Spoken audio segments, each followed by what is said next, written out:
बिस्मिल्लाहिर्रहमानिर्रहीम। अस्सलाम वालेकुम। हार्वर्ड एकेडमी की तरफ से खुश आमदीद। और हम कवर कर रहे हैं बीएड का कोर्स। और आज का हमारा क्वेश्चन है question number 4, what are the types of education. तो ये इम्पॉर्टेंट क्वेश्चन है, काफ़ी इम्पॉर्टेंट है, हर जगह पे आपके काम आएगा। तो इसको अंडरस्टैंड करना बहुत ज़रूरी है और एक कम्प्रीहेंसिव वे से अंडरस्टैंड करना है हमने इस क्वेश्चन को। तो इस क्वेश्चन को आपने क्या करना है कि जो टाइप्स हैं हमारी तीनों, फॉर्मल एजुकेशन है, इनफॉर्मल एजुकेशन है और नॉन फॉर्मल एजुकेशन, तो इनको ब्रॉडली कंसेप्ट को डिस्टिंग्विश करना है। जब आप एक दफ़ा डिस्टिंग्विश कर लेंगे कि ये हमारे जो माशरे में रवाज है एजुकेशन का, तो कौन सा मेथड हम यूज़ कर रहे होते हैं किस वक्त, जब आपने एक दफ़ा नाम के साथ इनको कंसेप्चुलाइज कर लिया तो फिर उसके बाद डिफरेंशिएट करना इतना इशू आपके लिए नहीं रहेगा। तो सबसे पहले अगर ब्रीफली मैं आपको एक समरी टाइप बताऊं जो आपको याद रखनी चाहिए, आगे चल के हम डिटेल में जब जाएंगे तो बहुत सारी बातें आपको कंफ्यूज करना शुरू कर देंगे, लेकिन अगर आपका कंसेप्ट क्लियर होगा तो कंफ्यूज नहीं होंगे। तो फॉर्मल एजुकेशन वो निज़ाम है जो हम फॉर्मेलिटी के तौर पे एजुकेशन हासिल करते हैं। अब आपको कई सारे लोग मिलेंगे जिन्होंने इवन के मास्टर डिग्री तक की हुई, लेकिन उनमें कई सारी चीज़ें मिसिंग होती हैं जो हम उनसे एक्सपेक्ट कर रहे होते हैं, हमारा मुआशरा उनसे एक्सपेक्ट कर रहा होता है।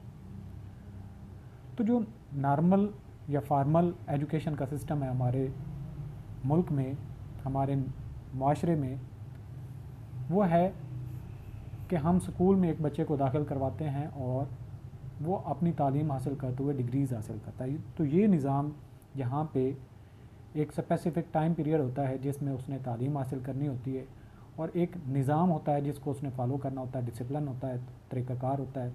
उसको प्रॉपर यूनिफॉर्म में जाना पड़ता है, प्रॉपर रेगुलर इन टाइम जाना पड़ता है और इन टाइम उसकी जो टाइम होता है उस पर उसकी छुट्टी होती है।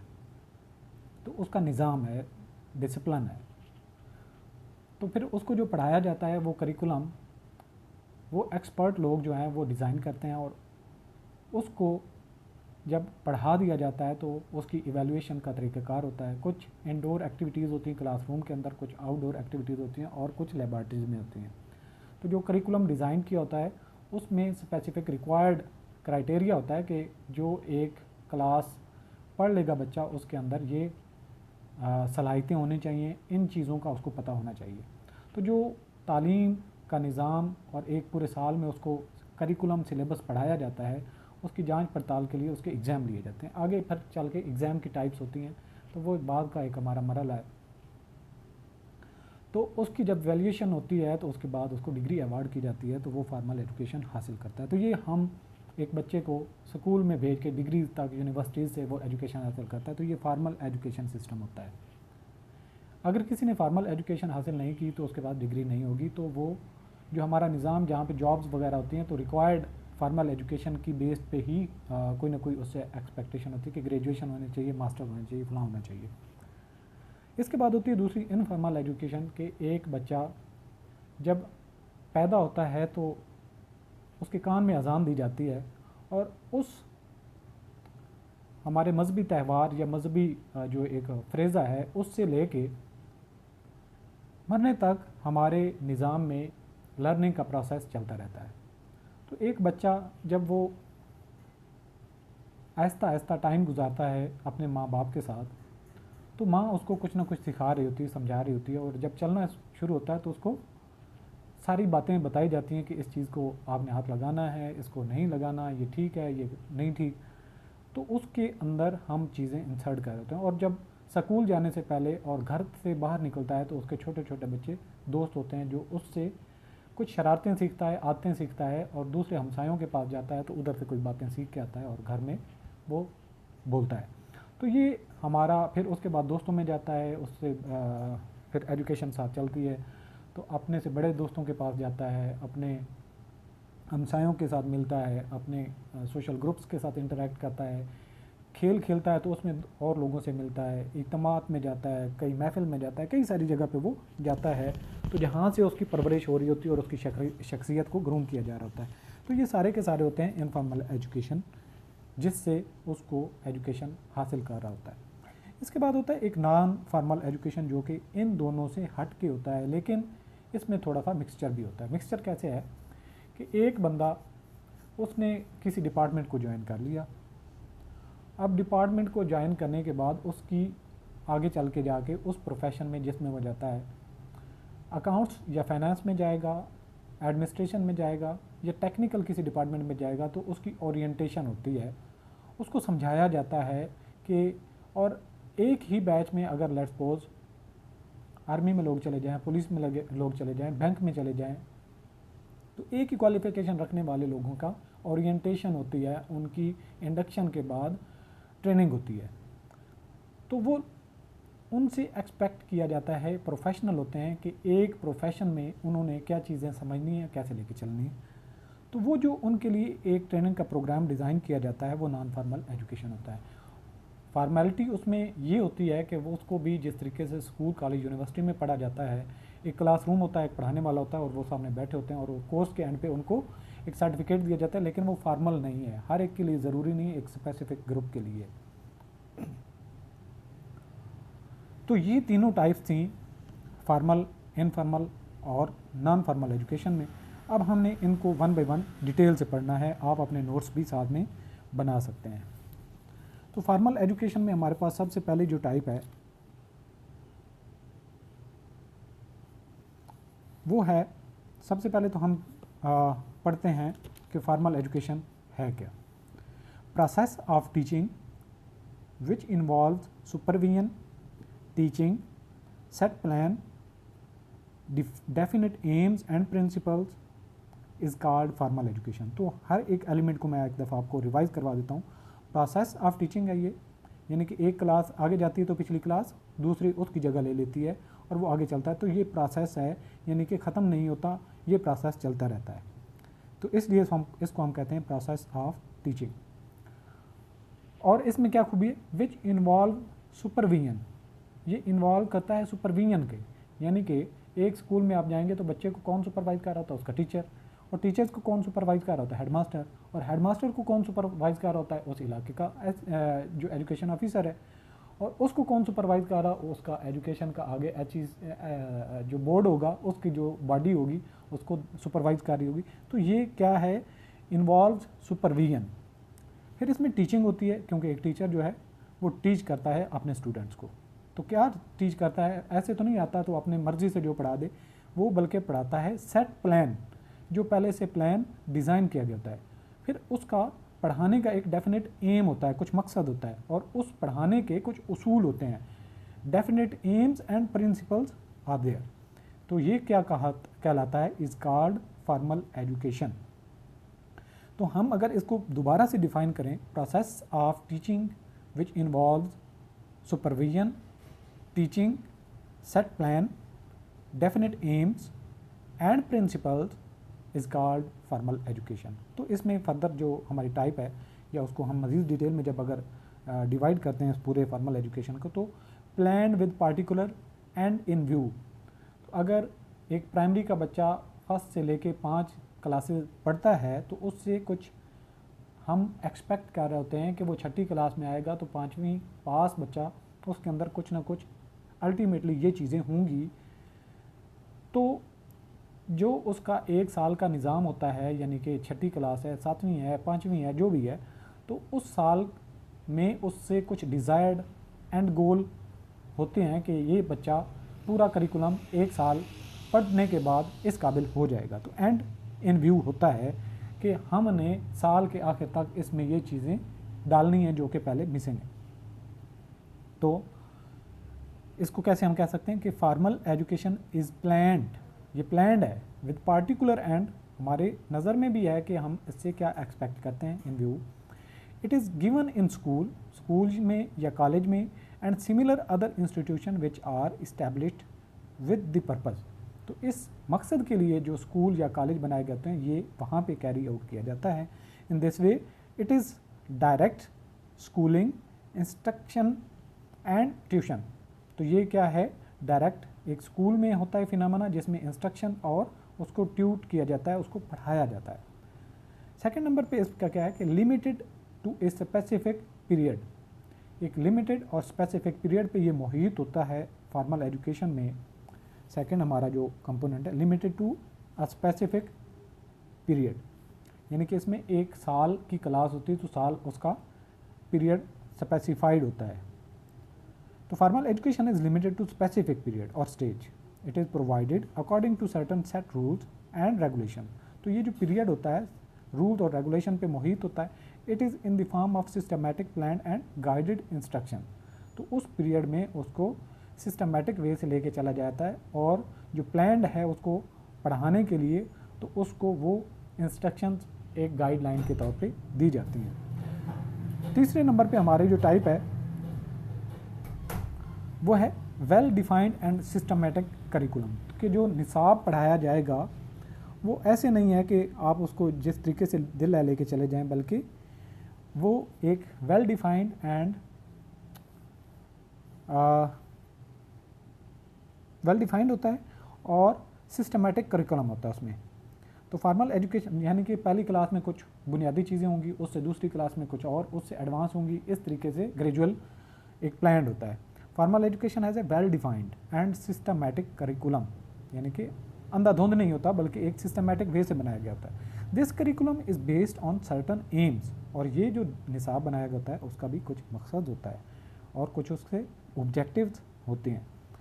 These aims are in conformity with the needs of the society and the state।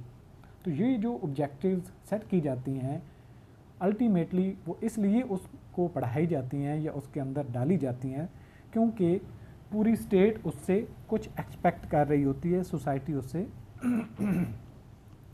Expect कर रही होती है कि ये चीज़ें उसमें होनी चाहिए ताकि वो माशरे में सर्वाइव कर सके, चल सके और माशरे की कामयाबी और मुल्क की तरक्की के लिए वो अपना रोल अदा कर सके।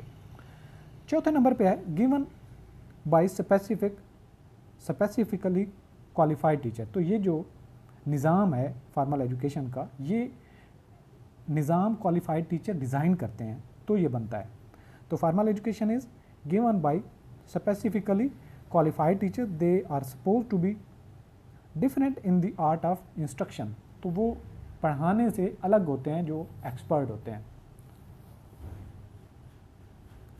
फर्दर जो है पांचवा, इसमें क्या चीज़, क्या क्वालिटी होनी चाहिए, क्या चीज़ मौजूद होनी चाहिए फॉर्मल एजुकेशन के अंदर, वो है includes activities outside the classroom. सारी की सारी चीज़ें क्लास में नहीं होती, कुछ उनको एक्टिविटीज़ दी जाती हैं जो उन्होंने मिल के स्टूडेंट्स ने करनी होती हैं या फिर टीचर की सुपरविजन में की जाती हैं या घर से करके आना होता है। In modern progressive schools, the process of education is not merely restricted to the four walls of the classroom. There are more activities outside the classroom than inside it. तो उस निज़ाम में, ये जो मॉडर्न निज़ाम है, उससे बच्चे से एक्सपेक्ट किया जाता है कि वो आउटडोर एक्टिविटीज़ में भी कुछ परफॉर्म करे। छठे नंबर पे है ऑब्जर्व स्ट्रिक्ट डिसिप्लिन। तो जो भी फॉर्मल एजुकेशन इदारा होगा जहाँ पे फॉर्मल एजुकेशन डिलीवर की जा रही है, तो वहाँ पे कुछ निज़ाम होगा, उसमें नज़्म ज़ब्त होगा। Formal education observes strict discipline, the people and the teacher are both aware of the fact and engage themself in the process of education. बच्चे को पता है मैंने टीचर से कैसे इंटरेक्ट करना है, और टीचर को अपनी जो है वो डिसिप्लिन का पता है कि मैंने बच्चे से किस हद तक डिस्टेंस रखना है और उसको क्या कुछ पढ़ाना समझाना है। दूसरे नंबर पे आ जाता है हमारा इनफॉर्मल एजुकेशन, जो कि मैंने आपको बताया था कि ये हमारी सोसाइटी में हमारे वालिदैन, हमारे हमसाए, हमारे दोस्त, हमारे बड़े हमें पढ़ाते हैं, उनसे हम सीखते हैं। Informal education is the process, वो कौन सा प्रोसेस है, by which a person imbibes attitudes, उसका एटीट्यूड रवैया बनता है। सम टाइम वो छोटा होता है बच्चा तो कई ऐसे काम करते हैं, दूसरे हंसते हैं, तो हंसने से वो उसमें सेंस पैदा होता है कि मैं ये कुछ गलत कर रहा हूँ, तो माशरा उसको खुद ही ठीक कर रहा होता है जो वो गलत चीज़ें उसके अंदर होती हैं। अगर एक बच्चा फीमेल बच्चियों में रहे तो वो बच्चियों जैसी हरकतें करेगा, लेकिन जब वो लड़कों में जाएगा तो बच्चे उस पर हंसेंगे तो वो ऑटोमेटिकली अपने आप को ठीक करेगा। कोई झूठ बोलता है तो दूसरे उसकी बेइज्जती करेंगे, मजाक उड़ाएंगे, वो झूठ छोड़ देगा। तो ये हमारा सोसाइटी कुछ उसको पढ़ाती है। डेवलप स्किल, उसके अंदर स्किल भी आती है, कल्टिवेट्स वैल्यूज़, उसके अंदर अकदार का पता चलता है उसको, एंड अक्वायर्स नॉलेज, और वो इल्म हासिल करता है अबाउट द सोसाइटी जो कि स्कूल में नहीं पढ़ाया जाता, विदाउट एनी ऑर्गेनाइजेशन और सिस्टम अबाउट इट, जिनको बताने के लिए हमारे पास सिस्टम मौजूद नहीं है। इखलाकियात या वैल्यूज़, इकदार, ये चीज़ें हमें कुछ नहीं पढ़ाई जाती, हमारा मुआशरा खुद हमें पढ़ाता है। This would include attempts of parents, इसमें कौन कौन हिस्सा लेते हैं? हमारे वालदैन एंड एल्डर्स, हमारे बड़े, इन दी फैमिली एंड कम्युनिटी, और जो हमारे कम्युनिटी है, मुआशरा है, वो भी इसमें रोल अदा करता है, to help the young ones grow and adapt themselves to the environment, के अपने मुआशरे के मुताबिक वो अपने आप को ढाल के चलें। Informal education with also include all incidental learning that takes place while at work, जब वो काम कर रहा होता है तो भी उसकी कई सारी रहनुमाई ऑटोमेटिकली हो रही होती है, और at play and during travels, जब वो सफ़र करता है, जब वो खेल के मैदान में होता है तो भी उसकी लर्निंग का प्रोसेस हो रहा होता है, उसको बताया जाता है कि ये करना है, ये नहीं करना। As well as spontaneous learning through films, radios and television, तो हमारे माशरे पे ही बनी हुई फिल्में जो है वो देखने से बच्चे को पता चलता है कि कौन सा रास्ता ठीक है, कौन सा रास्ता गलत है। यानी कि एक फिल्म में एक अच्छा रोल होता है, एक बुरा रोल होता है, बुरा रोल डिसलाइक किया जाता है और अच्छा रोल जो है वो लाइक किया जाता है। अल्टीमेटली उसको माशरे में बच्चों को पढ़ाया जा रहा होता है। इट्स कैरेक्टरिस्टिक्स आर, तो जो हमारा इनफॉर्मल एजुकेशन है इसके अंदर क्या क्या चीज़ें होती हैं? ये इंसिडेंटल एंड स्पॉन्टेनियस होता है, यानी कि ऑटोमेटिकली ये उसकी एजुकेशन हो रही होती है। इंसिडेंटल होता है यानी कि ये वालिदैन जब बच्चे को बाहर भेजते हैं या बच्चा बाहर जाता है उसका कोई इरादा नहीं होता कि मैं ये चीज़ सीख के आऊँगा, लेकिन कुछ भी वो चीज़ वाकई हो रही होती है, उसमें पार्टिसिपेट करता है या वो देखता है, ऑब्जर्व करता है, तो वो इंसिडेंटल लर्निंग उसकी हो जाती है। ये स्पॉन्टेनियस है, ये नहीं कि ये ऑटोमेटिकली वो बड़ा हो रहा होता है तो जो जो उसका रोल बनता है वो उससे सीख रहा होता है। Informal education is incidental and spontaneous, there is no conscious efforts involve in, यानी कि इसमें कोई इरादा नहीं चीज़ें होती। Courteous, gentleness etcetera learn in market place और इन होटल और in one sitting room is informal education. तो ये सारी की सारी टाइप्स क्या हैं, ये जो इसकी क्वालिटीज़ क्या हैं? इंसिडेंटल है और स्पॉन्टेनियस है। दूसरा कौन सा है? नाइदर प्री प्लान नॉर डेलिब्रेटेड, यानी कि ये प्री प्लान भी नहीं होता और इरादतन भी नहीं ये जो इनफॉर्मल एजुकेशन दी जाती, बल्कि ये इंसिडेंटल, जैसे कि हमने ऊपर पढ़ा। Informal education is an educative activity which is neither pre plan nor deliberate, यानी कि इरादतन नहीं है। The child learn many habits, कई सारी वो आते हैं सीखता है, manners and patterns while living with others, जब दूसरों के साथ चलता है, बैठता है, बात करता है तो वो ये चीज़ें सीखता है। और moving in different spheres like home, society, groups, तो एक ही वक्त में वो कई सारी चीज़ों को सीखता है। वालदैन से किस तरीके से, वालदैन कुछ और पढ़ा रहे होते हैं, दोस्त कुछ और पढ़ा रहे होते हैं, बड़े कुछ और पढ़ा रहे होते हैं, हमसाए कुछ और सिखा रहे होते हैं, स्कूल में जाता है तो टीचर कुछ और सिखा रहे होते हैं, जो अलग निज़ाम होता है। थर्ड नंबर पे हमारे पास जो इसकी करेक्टरिस्टिक्स में है वो है not imparted by any specified या स्पेशलाइज्ड एजेंसी, ये कोई स्पेसिफिक एक जगह नहीं है जहाँ पे आपको इनफॉर्मल एजुकेशन होती है, बल्कि ये मिक्सचर है। तो unlike formal education, informal education is not imparted by any specialised agency such as school और कॉलेज, ये स्कूल और कॉलेज में नहीं होती बल्कि कम्युनिटी के अंदर ही होती है, और कम्युनिटी में बहुत सारे लोग ग्रुप्स हिस्सा लेते हैं। चौथे नंबर पे हमारे पास जो इसकी करेक्टरिस्टिक्स है, नॉट प्रिस्क्राइब टाइम टेबल और करिकुलम, ये कुछ बताया नहीं गया ना, इसका कुछ सिलेबस होता है कि इस एज तक ये चीज़ें सीख लेनी है, इस एज तक ये चीज़ें सीख लेनी है, ये कोई डिफाइंड नहीं है। तो ये नॉट प्रिस्क्राइब्ड है, यानी पहले से डिज़ाइन शुदा नहीं है, उसका कोई टाइम टेबल नहीं है, इसका कोई सिलेबस नहीं है, तो ये बात की गई है। Informal education is not given in according to any fixed time table और through formal means of education, there is no set curriculum required, इसके लिए करिकुलम भी नहीं रिक्वायर्ड होता। Informal education consist in experiences, ये तजर्बात से हासिल होती है, actual living in the family and community, तो फैमिली और कम्युनिटी में रहने से ही ये चीज़ हासिल हो सकती है। पांचवी जो इसकी करैक्टरिस्टिक है इनफॉर्मल एजुकेशन की, वो है may be negative education also, तो हमारी सोसाइटी में टीवी देखें, ड्रामे देखें, कई सारी चीज़ें नेगेटिव सिखाई जा रही होती हैं। आजकल तो दौर ऐसा है, टिकटॉक देखें या फिर जो फेसबुक देखें, व्हाट्सएप देखें, तो इन पे कई सारी चीज़ें ऐसी हैं जो हमारी सोसाइटी में बिगाड़ पैदा कर रही हैं। जो कि करैक्टर को नेगेटिव साइड पे लेके जा रही है, मे बी नेगेटिव, तो ये भी एजुकेशन तो होगी ना, वाला उसकी लर्निंग हो रही है। इनफॉर्मल एजुकेशन में take to negative direction also, instances are not rare when one learns stealing और some other forms of misbehaviour. जब बदतमीज़ी सीखते हैं, चोरी चकारी सीखते हैं, तो ये गलत डायरेक्शन में हो जाता है। From the experiences which the child may casually have in the street, in the market, in the cinema hall और इन सम अदर सच प्लेसेस। जो चीज़ें वो फिल्म में देखता है, गली बाजार में कहीं हो जाता है, टीवी पे कोई क्राइम सीन दिखाए जाते हैं, तो उनसे बच्चे सीखते हैं कि ये इस तरह चीज़ें भी होती हैं। थर्ड नंबर पे हमारे पास जो कि प्रोफेशनल एरिया में चीज़ होती है वो है नॉन फॉर्मल एजुकेशन। तो ये माखिज़ कहाँ से है? एक फार्मल एजुकेशन है, एक नॉन फार्मल एजुकेशन। तो ये ओवरऑल फार्मल एजुकेशन से ही मिलता जुलता है, लेकिन इसमें कोई डिग्री शिग्री अवार्ड नहीं की जाती, ना हर एक को उसको पार्टिसिपेट किया जाना ज़रूरी होता है, बल्कि एक स्पेसिफिक लोगों की रिक्वायरमेंट होती है। तो इसलिए उसी डिज़ाइन पे तो इसको नॉन फार्मल, इसलिए ये इनफॉर्मल में नहीं आता बल्कि नॉन फार्मल में। जैसा कि हमने देखा कि इनफॉर्मल एजुकेशन जो होती है वो कोई स्पेशलाइज्ड एजेंसी नहीं दे रही होती, जबकि नॉन फार्मल एजुकेशन जो है स्पेशलाइज्ड एजेंसी दे रही होती है। तो इसलिए ये एक मिक्सचर टाइप है। तो नॉन फार्मल एजुकेशन क्या है? Non formal education is one of the recent concept getting into use. Involvement in non-formal education has increased as a result of out interest in making education a lifelong affair rather than a matter of formal schooling its characteristics. तो इसकी characteristics हमारे पास जो हैं उनमें सबसे पहले जो है वो है derived from the expression formal education। जैसे मैंने पहले बताया आपको कि formal education से ही इसको लिया गया है। The expression non-formal in non-formal education has been derived from the expression formal in formal education by using the prefix non। तो यानी कि formal education से पहले आपने prefix non लगाया तो ये बना है। दूसरे नंबर पे इसकी कैरेक्टरिस्टिक क्या है? वो है outside the realm of formal education. यानी कि ये रियलम जो हमारे पास रियल एक फार्मल एजुकेशन सिस्टम है, यानी कि स्कूल कॉलेज यूनिवर्सिटी, इससे आउटसाइड है, इसके मैंडेट में वो नहीं आता, इसका हिस्सा वो नहीं लेता।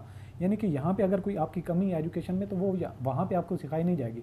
यहाँ पे जो स्कूल कॉलेज यूनिवर्सिटी होती है उसमें प्रोफेशनल एटीट्यूड और उसकी लर्निंग और वर्किंग नहीं सिखाई जाती, जबकि उसमें बाहर सिखाई जाती है, जो कि एक इदारा जहाँ पे वो हायर किए जाते हैं वहाँ पे सिखाया जाता है। तो इसलिए ये outside the realm of formal education है। Non formal education is structured and planned, but outside the realm of formal education any organized systematic education activity carried outside the framework of established formal system, whether operating separately or as an important feature of some broader activity that is intended to serve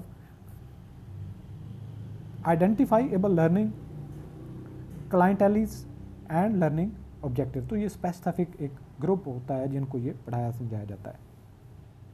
तो ये था हमारा इसकी दूसरी characteristic. तीसरी इसकी characteristics है ये कि कॉन्शियस एंड डेलिब्रेट है, यानी कि ये इनफॉर्मल एजुकेशन की तरह गैर इरादी तौर पर नहीं होती, बल्कि इरादी तौर पर और समझ से सोच समझ के ये किया जाता है, इरादी तौर पर किया जाता है। Non formal education is consciously and deliberately organised and systematically implemented. जैसा कि एक बैंक में अगर कोई नया एम्प्लॉय जाता है तो उससे कुछ एक्सपेक्ट किया जाता है, और जाते ही उसको नहीं पता होता कि मैंने क्या करना है क्या नहीं करना, तो उसको ट्रेनिंग दी जाती है। तो मकसद क्या होता है कि उसको उस सोसाइटी में उस नए इन्वायरमेंट में उसको रेगुलेट किया जाए। चौथे नंबर पे जो इसका फीचर है वो है to be organised for homogeneous group. तो इसमें मुख्तलिफ लोग नहीं होते कि एक साइंस का स्टूडेंट है, एक आर्ट्स का है, एक कॉमर्स मैनेजमेंट साइंसेज का है, एक एडमिनिस्ट्रेटिव साइंसेज का है, सोशल साइंसेज का है। तो इस तरीके से नहीं होगा, बल्कि एक बैंक में जॉब करने वाले जिन्होंने MBA रिक्वायर्ड था, MBA की बेस पे अप्लाई किया और जॉब उनको मिल गई, तो वो MBA वाले ही लोग होंगे जो एक क्लास में बैठे होंगे या कुछ लर्निंग के लिए उनको बिठाया गया होगा इंडक्शन के लिए। तो ये क्या है? होमोजीनियस। होमोजीनियस का मतलब एक जैसी खसूसियत रखने वाले, एक जैसा माइंड तकरीबन रखने वाले। सेम टू सेम तो कोई इंसान एक जैसा नहीं होता, लेकिन निस्बतन रिलेटिव होते हैं, होमोजीनियस होते हैं। Non formal education should be organised for a homogeneous group such as group has to be identified in terms of their learning needs ताकि उनकी ज़रूरियात का पता चले कि वो क्या सीखना चाहते हैं। 5वें नंबर पे जो करैक्टरिस्टिक है, serving the needs of the identified group. जो आइडेंटिफाई एक दफ़ा ग्रुप कर लिया जाए तो उसको ये इम्पार्ट की जाती है non formal education. Non formal education should B programmed to serve the needs of the identified group. This will necessitate flexibility in design of the curriculum and the scheme of evaluation. तो उनकी scheme भी evaluation का एक अपना तरीक़ाकार होगा। तो ये सारा के सारे करेक्टरिस्टिक्स होंगी इसकी नॉन फॉर्मल एजुकेशन की, जो कि 5 हमने पढ़ी, जिनमें सबसे पहले थी derived from the expression formal education, दूसरे नंबर पे थी outside the realm of formal education, तीसरे नंबर पे इसकी करेक्टरिस्टिक थी कि ये कॉन्शियस और डेलिब्रेट होता है, चौथे नंबर पे था to be organise for homogeneous group, और 5वें नंबर पे था serving the needs of the identified group, कि वो एक आइडेंटिफाइड ग्रुप की ज़रूरत को पूरा करता है। तो ये था हमारे पास जो टाइप्स ऑफ एजुकेशन, यानी कि फार्मल, इनफॉर्मल और नॉन फार्मल एजुकेशन सिस्टम्स। तो ये उम्मीद करता हूँ कि आपको काफ़ी हद तक समझ आई होगी। अगर आपका कोई क्वेश्चन हो तो आप कमेंट्स कर सकते हैं। अल्लाह हाफ़िज़।